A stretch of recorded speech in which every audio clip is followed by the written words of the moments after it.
الحمد لله وكفى وسلام على عباده الذين اصطفى أما بعد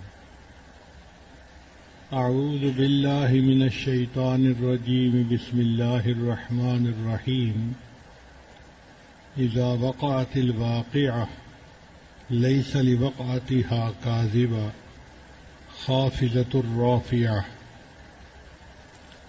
سبحان ربك رب العزة عما يصفون وسلام على المرسلين والحمد لله رب العالمين اللهم صل على سيدنا محمد وعلى آل سيدنا محمد وبارك وسلم۔ قرآن مجید میں سورہ واقعہ سورہ الرحمن کے بعد آتی ہے، اور اس کے بارے میں حدیث پاک میں آیا ہے کہ جو بندہ اس سورت کو پڑھتا ہے اللہ اس کو فاقہ نہیں دیتے، چونکہ آج کے دور میں ہر بندہ رزق کی وجہ سے پریشان ہے اور رزق کے لیے ہی کوششیں کر رہا ہے اور اسی کے لیے دعائیں کروا رہا ہے، تو دل میں خیال آیا کہ کیوں نہ ہم اس سورت کی ہی آج اس مرتبہ تفسیر کر لیں، تاکہ جب اس کے مضامین کا پتہ ہوگا تو پھر پڑھنے میں بھی لطف مزہ آئے گا۔ فضائل تو بہت ہیں سورت کے، لیکن 3 احادیث آپ کے سامنے پیش کی جاتی ہیں۔ پہلی حدیث تفسیر کشاف نے لکھی ہے، من قرأ سورۃ الواقعۃ کل لیلۃ لم تصبہ فاقۃ ابدا، جو بندہ ہر رات میں سورہ واقعہ کی تلاوت کرے گا اللہ تعالیٰ اس کو کبھی فاقے کے عذاب میں مبتلا نہیں کرے گا۔ دوسری حدیث بہقی نے شعب الایمان میں لکھی ہے، سورۃ الواقعہ سورۃ الغنا، کہ سورہ واقعہ سورہ غنا ہے۔ فقرؤوہا، اس کو پڑھو، وعلموا اولادکم، اور تم اپنی اولاد کو یہ سکھاؤ بھی صحیح، یعنی یہ سورت خود بھی پڑھیں اولاد کو بھی سکھائیں۔ اور ایک تیسری حدیث مبارکہ ہے کہ فرمایا من قرأ سورۃ الواقعہ تھے، جس نے سورہ واقعہ کی تلاوت کی، وتعلمها، اور اس کو سیکھا، لم یکتب من الغافلین، اس کا نام غافلوں کی فہرست میں شامل نہیں کیا جائے گا۔ اصل میں یہ وہ الفاظ تھے جن کی وجہ سے میں نے اس سورت کو اس دفعہ کے لیے منتخب کیا کہ ہم اس سورت کو سیکھیں گے تو ہمارا نام غافلین کی فہرست سے نکال دیا جائے گا اور اللہ تعالی ہم پر رحمت فرمائیں گے۔ یہ سورت مکیہ ہے، لیکن اس کی 2 آیت مدینہ میں نازل ہوئی۔ افبہذا الحدیث انتم مدہنون وتجعلون رزقکم انکم تکذبون، نازل ہونے کے اعتبار سے یہ 46 نمبر پر ہے، لیکن جو قرآن مجید کی ترتیب ہے اس میں یہ 56 نمبر پر ہے۔ سورہ طٰہٰ کے بعد نازل ہوئی۔ اس میں کل 96 آیات ہیں۔ ہم انشاءاللہ ان 10 دنوں میں تھوڑی تھوڑی کر کے ان تمام آیات کا ترجمہ اور مضامین سیکھنے کی کوشش کریں گے۔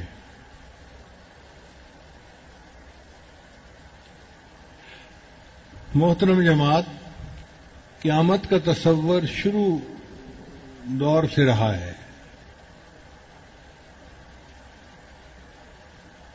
لیکن پہلی امتوں کے پاس قیامت کا تصور اجمالی تھا، موٹا موٹا علم تھا۔ اس امت کو اللہ تعالی نے قیامت کا تفصیلی علم عطا فرما دیا، بلکہ قرآن مجید میں تو ایک سورت بھی سورہ قیامت کے نام سے ہے، اور یہ سورہ واقعہ بھی قیامت کے دن کی اور جنت اور جہنم کی ہی تفصیلات بتاتی ہے۔ نبی علیہ الصلوۃ والسلام نے قیامت آنے سے پہلے جو چھوٹی نشانیاں تھیں وہ بھی بتائیں، جو بڑی نشانیاں ہوں گی وہ بھی بتائیں۔ امام مہدی آئیں گے، پھر غزوۃ الہند ہوگی، پھر دجال آئے گا، پھر حضرت عیسیٰ علیہ السلام تشریف لائیں گے، اور ایک وقت آئے گا کہ حضرت عیسیٰ علیہ السلام دجال کو قتل کریں گے اور پوری دنیا سے باطل جو ہے وہ ختم ہو جائے گا۔ پوری دنیا میں جتنے بھی لوگ ہوں گے وہ صرف اسلام والے ہوں گے، ایمان والے ہوں گے۔ پھر اس کے بعد 40 سال ایسے گزریں گے کہ پوری دنیا میں کوئی اللہ کا نافرمان نہیں ہوگا۔ یہ حضرت عیسیٰ علیہ السلام کے آنے کی برکات ہوں گی کہ وہ نبی تھے، لیکن انہوں نے اللہ سے دعا مانگی کہ اے اللہ مجھے اپنے محبوب کی امت میں کھڑا کر دینا تاکہ مجھے یہ بھی فضیلت نصیب ہو جائے۔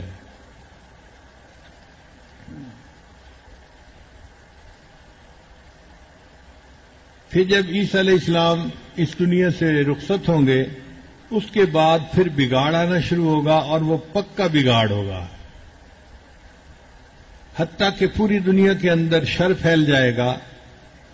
اور نبی علیہ السلام نے ارشاد فرمایا کہ قیامت قائم ہوگی علی شرار الناس، جو انسانوں میں سب سے زیادہ شریر ہوں گے ان کے اوپر۔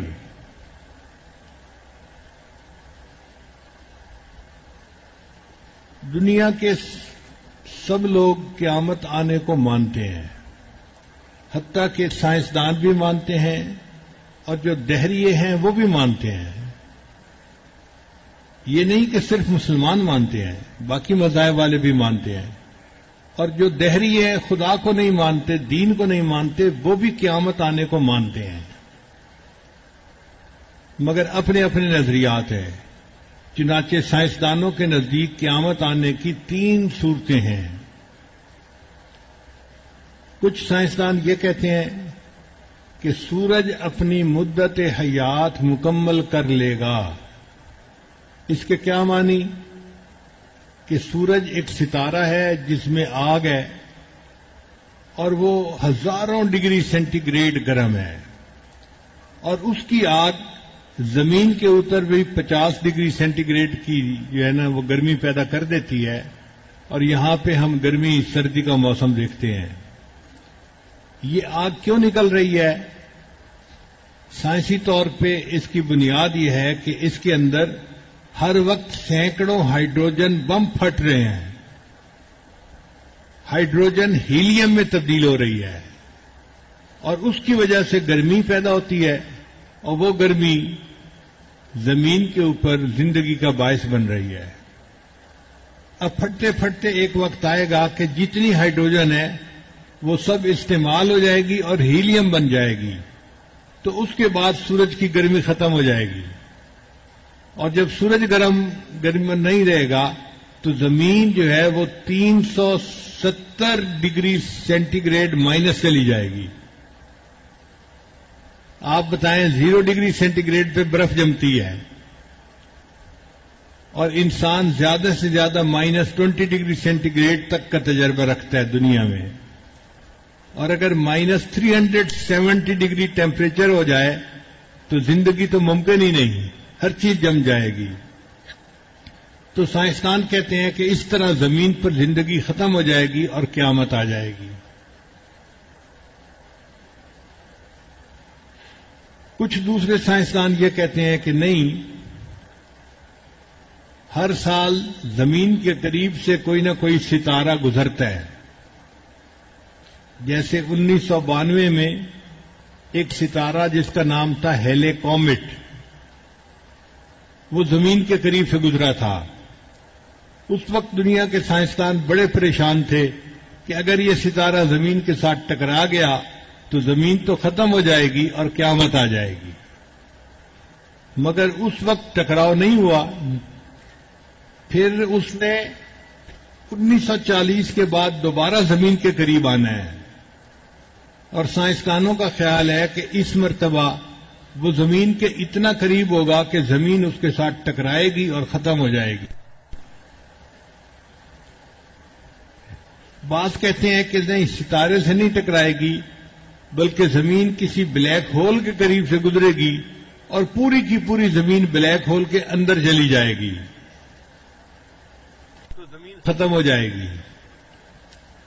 یہ دوسرا نظریہ ہے سائنسدانوں کا۔ اور ہمارے حساب سے یہ دونوں نظریے غلط ہیں.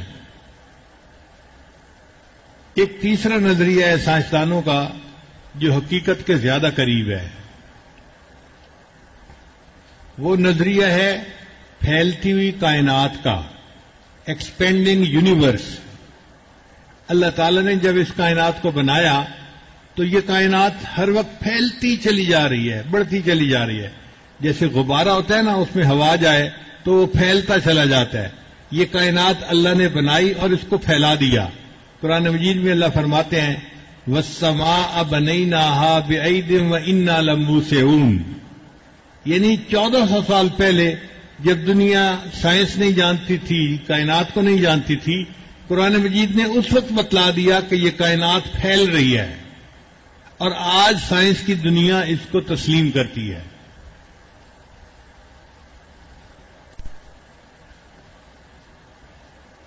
نائنٹین 95 کی بات ہے، ہمیں نیو یارک جانے کا موقع ملا تو وہاں پر ایک سائنس میوزیم ہے. وہ دنیا کا نمبر 1 میوزیم سمجھا جاتا ہے. تو چھوٹے بچے ساتھ تھے، حبیب اللہ، سیف اللہ. یہ کہنے لگے ابو جی ہم نے میوزیم دیکھنا ہے. میں نے کہا ٹھیک ہے بیٹا. ہم ایک دن ان کو لے کر گئے میوزیم دکھانے کے لیے. اب وہاں پر عجیب و غریب سائنسی چیزیں پڑی ہوئی تھیں، مگر دیوار کے اوپر ایک سوال لکھا ہوا تھا what is the fate of universe. اس کائنات کا انجام کیا ہے؟ اور نیچے اس کا جواب دیا ہوا تھا. تو میں نے بھی پڑھا. تو سائنسدان یہ مانتے ہیں کہ اس کائنات کا انجام یہ ہے ایک اور بڑا دھماکہ ہوگا. ان کا نظریہ یہ ہے کہ یہ کائنات پھیل رہی ہے، پھیل رہی ہے، پھیل رہی ہے. ایک وقت آئے گا کہ یہ ایک جگہ پر جا کر رک جائے گی. پھر جب رک جائے گی تو یہ ساری اپنی مرکز کی طرف چیزیں دوبارہ واپس آئیں گی. جیسے سپرنگ کو کھینچے نا تو واپس آتا ہے، اسی طرح یہ کائنات پھیل رہی ہے اور پھیلتے پھیلتے بالآخر یہ واپس آئے گی، سمٹے گی، سکڑے گی. اور جب سکڑے گی تو یہ سارے چاند ستارے جو کچھ بھی ہے یہ سینٹر میں آ کے سب ایک دوسرے کے ساتھ دوبارہ پھر جڑ جائیں گے. جب دوبارہ ٹکرائیں گے تو اس کا نام انہوں نے بگ بینگ رکھا ہوا ہے. تو یہ سائنسدان کہتے ہیں کہ کائنات کی ابتدا بھی بگ بینگ سے ہوئی اور کائنات کا اختتام بھی بگ بینگ سے ہوگا. یہ نظریہ کچھ حقیقت کے قریب ہے کہ اللہ تعالیٰ نے کن سے اس کائنات کو پیدا کیا. تو کن کا جو حکم تھا وہ سائنسدانوں کی نظر میں بگ بینگ تھا، ایک بڑا دھماکہ تھا. تو کائنات وجود میں آ گئی، اور جب قیامت قائم ہوگی تو پھر ایک بڑا دھماکہ ہوگا. اسلام بھی اس کو مانتا ہے، لیکن ہم یہ کہتے ہیں کہ وہ دھماکہ خود بخود نہیں ہو جائے گا، بلکہ ایک فرشتے کو اللہ تعالیٰ سور پھونکنے کا حکم دیں گے، اور وہ جب سور پھونکے گا اس سے دھماکہ ہوگا اور قیامت قائم ہو جائے گی.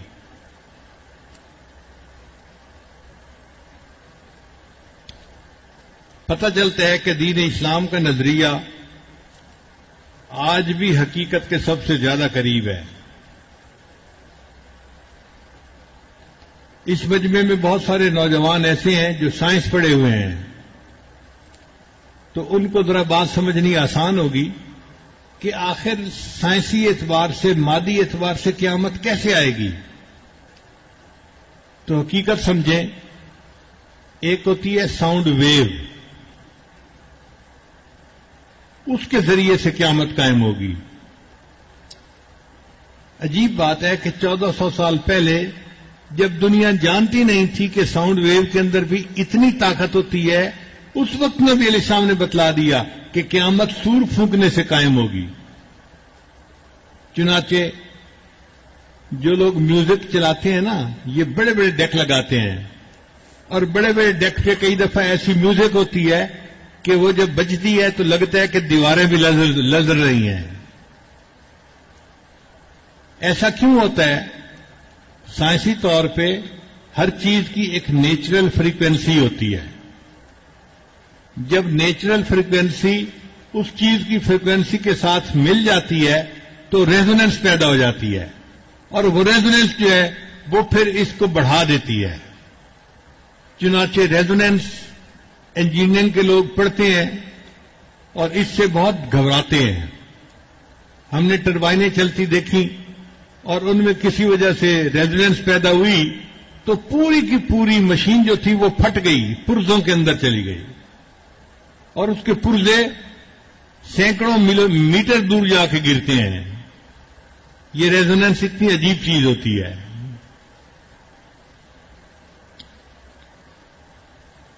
تو حضرت اسرافیل علیہ السلام سور کو پھونکیں گے اور یہ آواز تیز سے تیز تر ہوتی چلی جائے گی. پہلے تو انسان سمجھیں گے کہ صرف آواز ہے، مگر یہ آواز چونکہ نیچرل فریکوینسی کے ساتھ اکٹھی ہو جائے گی اور ریزوننس ایسی ہوگی کہ اس کے بعد زمین تیزی سے چلنا شروع کر دے گی. اب اگر ایک لٹو تیزی کے ساتھ چل رہا ہو تو آپ سوچئے اس کے اوپر کوئی چیز ٹھہر تو نہیں سکتی. زمین جب تیزی کے ساتھ گھومنا شروع کر دے گی تو پھر پہاڑ اس کے اوپر ٹھہر نہیں سکیں گے. پہاڑ روئی کے گالوں کی طرح ہوا میں اڑ جائیں گے اور زمین چپٹی ہو جائے گی، اور اس کے اندر کے جو خزانے ہیں وہ زمین باہر نکال دے گی. یومئذ تحدث اخبارها بأن ربک اوحی لها. اور یہ ایسی ساؤنڈ ویو ہوگی کہ جو پوری یعنی جانداروں کو ہلاک کر دے گی. انسان، حیوان، جو کچھ دنیا میں ہے سب کے سب مر جائیں گے. پھر اللہ تعالیٰ جب تک چاہیں گے وہ اسی مردہ حالت میں رہیں گے. پھر اللہ اپنی قدرت کاملہ سے اس مخلوق کو دوبارہ کھڑا فرمائیں گے. یہ جب دوبارہ کھڑا فرمائیں گے تو پھر اس کے بعد قیامت قائم ہوگی اور لوگوں کو اپنی زندگی کا حساب کتاب دینا پڑے گا.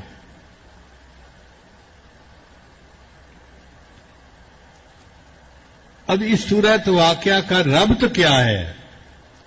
اس سے پہلے سورت رحمان تھی، اور سورہ رحمان میں اللہ نے جنتیوں کو بھی تذکرہ کیا، جہنمیوں کو بھی تذکرہ کیا.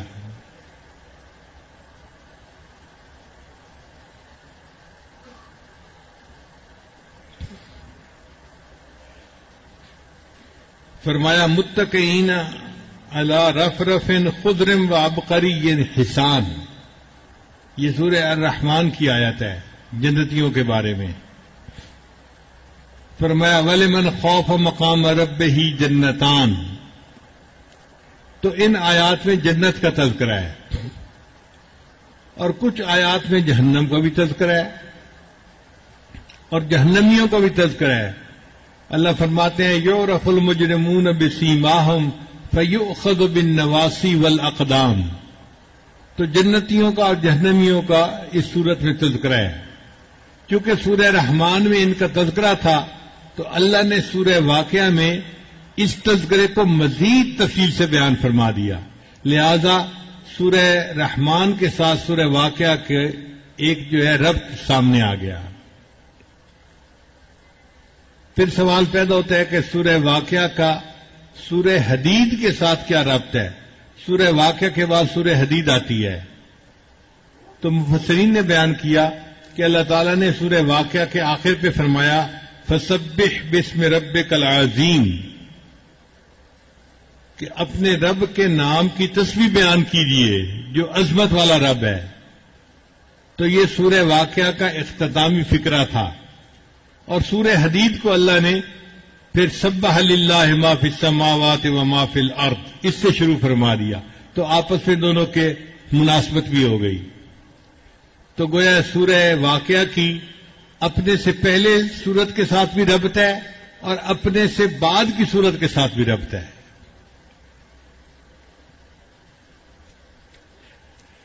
قیامت کے دن کے قرآن مجید میں بہت سارے نام آئے ہیں. ایک نام ہے یوم الدین. دین کہتے ہیں بدلے کو. کما تو دین و تدان، جیسا کرنا ویسے بھرنا. As you sow so shall you reap. اللہ رب العزت نے سورہ فاتحہ میں فرمایا مالک یوم الدین، کہ وہ پروردگار جو قیامت کے دن کا مالک ہے۔ بعض قراء نے اس مالک کے لفظ کو ملک یوم الدین بھی پڑھا ہے۔ ملک بادشاہ کو کہتے ہیں کہ اللہ تعالیٰ قیامت کے دن کے بادشاہ ہوں گے، معنی یہ بھی ٹھیک ہے، مگر ہمارے اکابر نے مالک کے لفظ کو پسند کیا۔ ایک تو یہ کہ بادشاہ کا اتنا کنٹرول نہیں ہوتا کسی چیز پہ جتنا مالک کا ہوتا ہے، اور دوسرا ملک کے لفظ میں حروف تھوڑے ہیں تو ثواب کم ہے، اور مالک کے لفظ میں ایک الف زیادہ ہو جاتی ہے لہذا اس کا ثواب زیادہ ہے، تو انہوں نے ملک یوم الدین کی بجائے مالک یوم الدین والی قرات کو زیادہ پسند کیا۔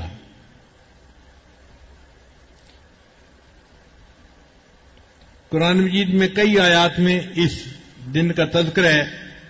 اللہ فرماتے ہیں یسألون ایان یوم الدین، ایک جگہ اللہ فرماتے ہیں ھذا نزلہم یوم الدین، ایک جگہ فرمایا وَإِنَّ عَلَيْكَ اللَّعْنَةَ إِلَى يَوْمِ الدِّينِ، ایک جگہ فرمایا وَكُنَّا نُكَذِّبُ بِيَوْمِ الدِّينِ، ایک جگہ فرمایا یصلونہا یوم الدین۔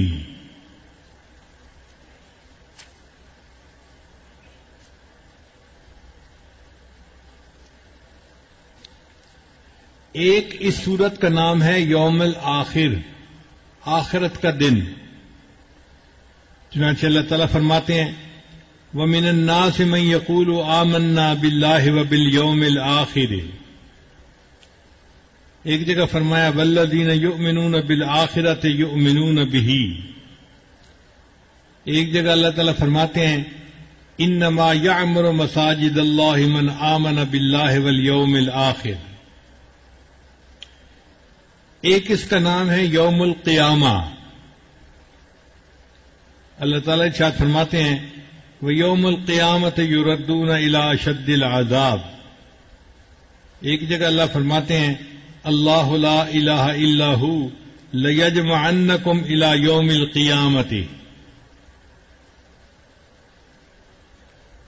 ایک جگہ اللہ تعالیٰ ارشاد فرماتے ہیں قُلْ مَنْ حَرَّمَ زِينَةَ اللَّهِ التي أخرج لعباده والطيبات من الرزق قل هو للذين آمنوا في الحياة الدنيا خالصة يوم القيامة، ایک جگہ اللہ تعالیٰ کا فرمان ہے وَنَضَعُ الْمَوَازِينَ الْقِسْطَ لِيَوْمِ الْقِيَامَةِ، ایک جگہ رب کریم فرماتے ہیں إِنَّ رَبَّكَ هُوَ يَفْصِلُ بَيْنَهُمْ يَوْمَ الْقِيَامَةِ۔ اس سورت کا ایک نام ہے الساعہ، یسألونک عن الساعۃ ایان مرساہا، اللہ تعالیٰ فرماتے ہیں وَإِنَّ السَّاعَةَ لَآتِيَةٌ فَاصْفَحِ الصَّفْحَ الْجَمِيلَ، ایک جگہ اللہ تعالیٰ فرماتے ہیں وَمَا أَمْرُ السَّاعَةِ إِلَّا كَلَمْحِ الْبَصَرِ، ایک جگہ اللہ فرماتے ہیں إِنَّ اللَّهَ عِندَهُ عِلْمُ السَّاعَةِ، اور ایک جگہ اللہ تعالیٰ فرماتے ہیں الیہ یرد علم الساعہ، ایک اس کا نام ہے قاریہ، القاریۃ وما القاریہ وما ادراک ما القاریہ، اور اس قیامت کے دن کا ایک نام ہے واقعہ۔ چنانچہ اللہ تعالیٰ فرماتے ہیں اذا وقعت الواقعہ، جب واقع ہوئی واقع ہونے والی، لیس لوقعتہا کاذبہ، اس کے واقع ہونے میں کوئی جھوٹ نہیں، خافضۃ الرافعہ، وہ پست کرنے والی اور بلند کرنے والی ہوگی، یعنی قیامت جو ہے اس کے اندر دو خوبیاں ہوں گی، وہ پست بھی کرے گی لوگوں کو اور بلند بھی کرے گی، جو کافر ہوں گے مشرکین ہوں گے گناہگار ہوں گے ان کو وہ پست کرے گی اور اسفل سافلین میں ان کو جہنم کے اندر ڈلوائے گی، اور جو ایمان والے اور نیک لوگ ہوں گے ان کو بلند کرے گی اور وہ اعلیٰ علیین میں جنت میں جائیں گے۔ تو جو نیک ہیں ان کو عزتیں ملیں گی اور جو مجرم ہیں ان کو قیامت کے دن ذلت ملے گی، تو اس لیے قیامت پست کرنے والے بھی ہوگی اور بلند کرنے والی بھی ہوگی۔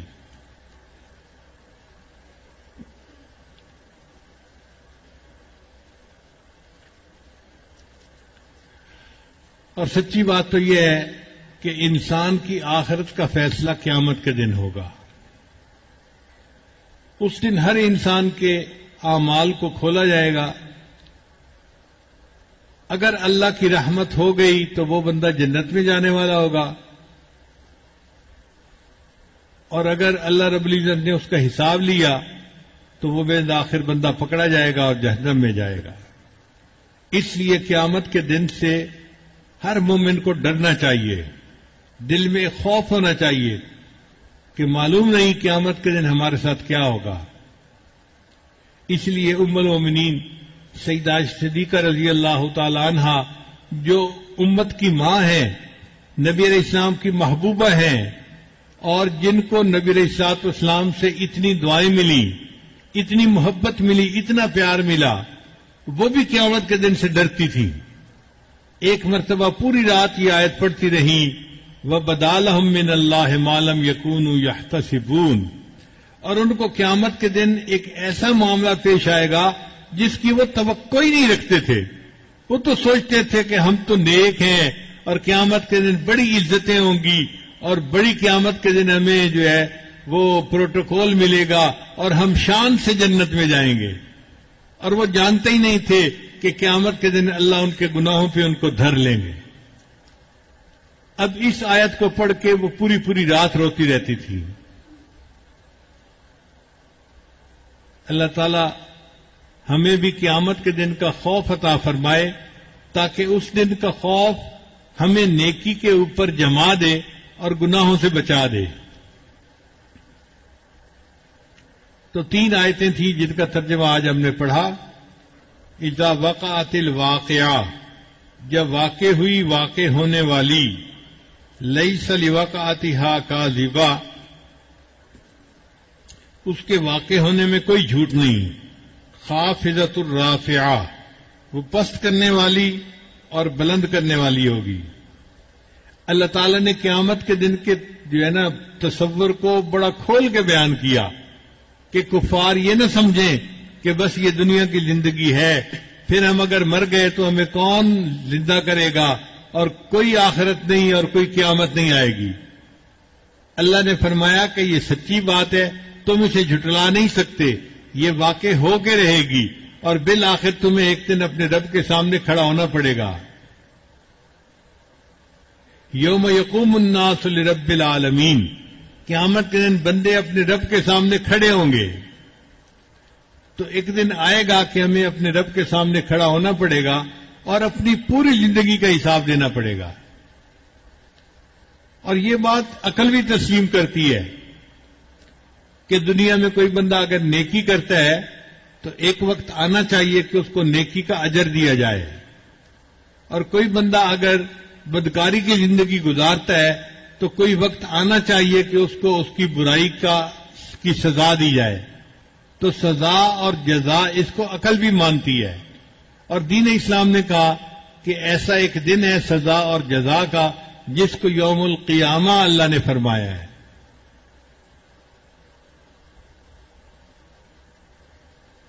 اسی لیے دنیا کے اندر جو نیکی کے لیے مجاہدہ کرتا ہے اس کو دل میں تسلی بھی ہوتی ہے کہ وقتی طور پہ مشقت تو اٹھا رہے ہیں، لیکن انشاءاللہ قیامت کے دن اس کے بدلے ہمیں اجر ملے گا، عزت ملے گی، اللہ کی رضا ملے گی.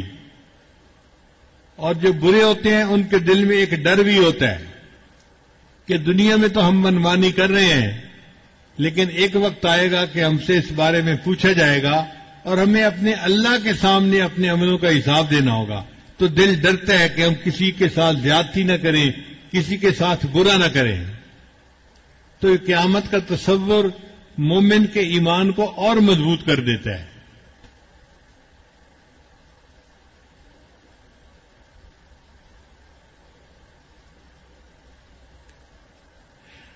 ہمیں اللہ تعالیٰ نے اپنی زندگی میں ایک مرتبہ پھر یہ رمضان کا موقع عطا فرمایا. یہ ہمارے لیے ایک اور گولڈن چانس ہے. اللہ تعالیٰ چاہتے ہیں کہ میرے بندو، جو غلطیاں تم کر بیٹھے تم دنیا میں ہی بخشوا لو تاکہ قیامت کے دن تمہارے آقا کے سامنے تمہارے گناہوں کو نہ کھولا جائے۔ تو آپ سوچئے یہ اللہ کا کتنا بڑا انعام ہے ہمارے اوپر۔ تو ہمیں چاہیے کہ ہم سچی توبہ کر کے اپنے سب گناہوں کی معافی کروا لیں، تاکہ قیامت کے دن گناہ وہ نام اعمال میں گناہ لکھے ہوئے ہی نہ ہوں، اللہ ان کو نیکیوں میں شامل فرما دے، تبدیل فرما دے۔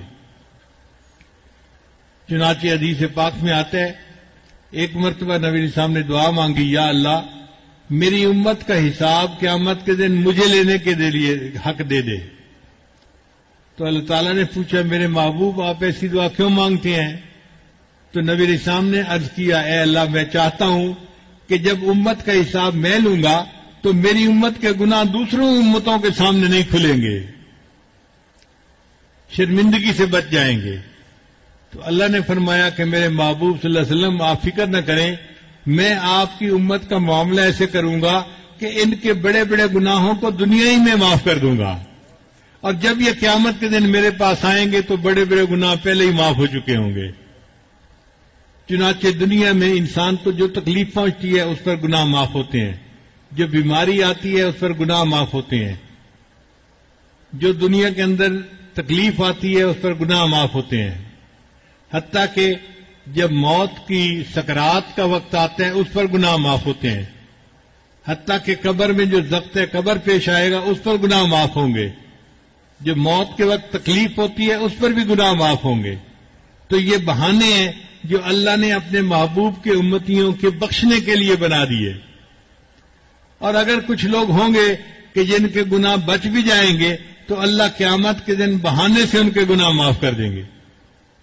چنانچہ حدیث پاک میں آتا ہے، قیامت کے دن اللہ تعالیٰ ایک بندے کو کھڑا فرمائیں گے اور اس کے گرد نور کی چادر کا پردہ ڈال دیں گے، لوگ اس کو نہیں دیکھ سکیں گے۔ پھر اللہ اس بندے کو کہیں گے تیرا یہ گناہ، یہ گناہ، یہ گناہ، اور وہ بندہ مانے گا ہاں میرا یہ گناہ، یہ گناہ، سارے گناہ اس کو گنوائیں گے۔ وہ بندہ اپنے سارے گناہوں کو دیکھ کے گھبرا جائے گا اور یہ سمجھے گا کہ آج تو شاید میں جہنم سے نہیں بچ سکوں گا۔ پھر آخر پر اللہ فرمائیں گے، میرے بندے تو نے گناہ تو کیے، تو مجھ سے معافیاں بھی مانگتا تھا، چل میں نے تیرے اس توبہ کو قبول کر لیا اور تیرے گناہوں کو میں نے نیکیوں میں تبدیل کر دیا۔ اللہ اس کے گناہوں کو نیکیوں میں بدل دیں گے اور پھر وہ نور کا پردہ ہٹائیں گے تو ساری مخلوق دیکھے گی کہ اس بندے کے نام اعمال میں کوئی گناہ بھی درج نہیں ہوگا۔ تو لوگ سمجھیں گے کہ یہ انبیاء میں سے کوئی نبی ہیں جنہوں نے معصوم زندگی گزاری اور ان کے نام اعمال میں کوئی گناہ لکھا ہوا ہی نہیں، حالانکہ وہ تو نبی علیہ السلام کا ایک گناہگار امتی ہوگا، مگر محبوب صلی اللہ علیہ وسلم کی جو ہے دعا کے صدقے اللہ تعالیٰ اس کے گناہوں کو معاف کرنے کی یہ صورت نکال لیں گے۔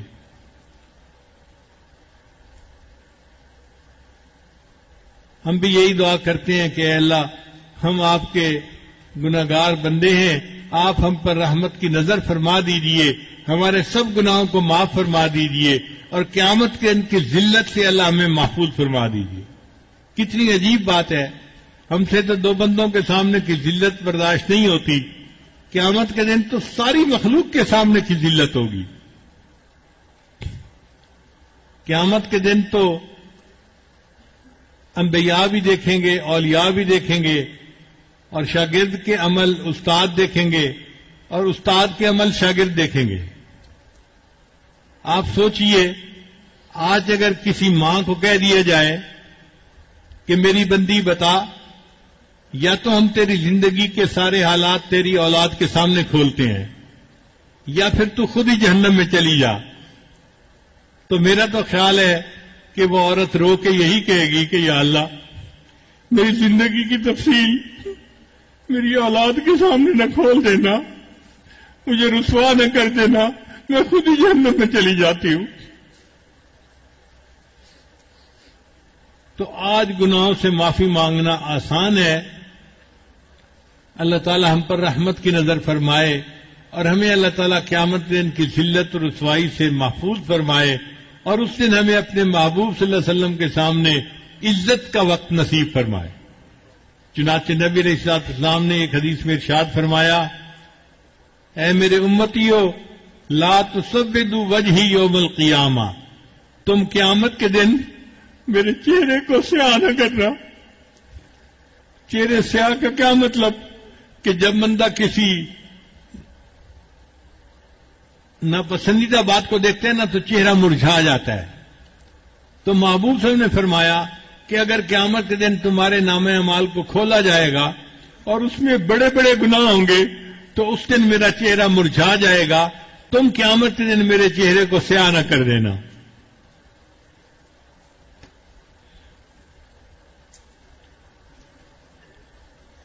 اب ہمارے پاس ایک ہی صورت باقی ہے کہ یا اللہ جو زندگی گزر چکی وہ تو گزر چکی، اب ایک ہی معاملہ ہے کہ مبارک مہینہ ہے رحمت کا، اور اس میں بھی عتق من النار کا عشرہ ہے۔